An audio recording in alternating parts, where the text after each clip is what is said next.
Kũrĩwe rĩu mwendi wa mathako o rĩrĩ ligi nene ya gũkũ bũrũri-inĩ KPL ĩratanywo gũkorwo ĩkĩingĩra raundi ya 24 wikendi ĩno. Kĩrabu kĩa Nairobi United gĩatinda gĩkĩnora mbere ya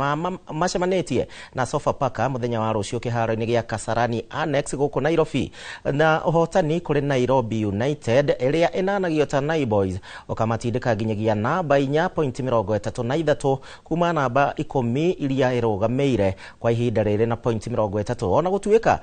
na ngucanio ithatũ cia mũhohio iria ĩtathakĩte. Sofapaka ĩrĩa ĩrigĩtie na point 14 thutha wa gũthaka ngucanio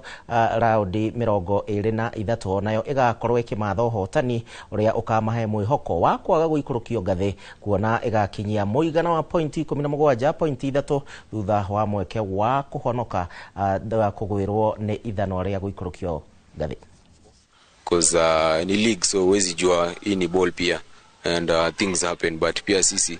tunaenda na mentality ile lazima tuwin, hatuna option, lazima work hard, atujali kama wako chini ama wako juu, lazima tujitume cause sisi tunataka hizo 3 points, hiyo ndio kitu ya maana. Pia sisi tumejiandaa vizuri na tuna expect kwamba kesho vijana wataweza kujikakamua na kupatia ushindi ambaye tunazidi kutafuta, na kulingana na vile walicheza mechi iliyopita, natumai ya kwamba watakuwa na msisimko mzuri sana kwa mechi ya kesho.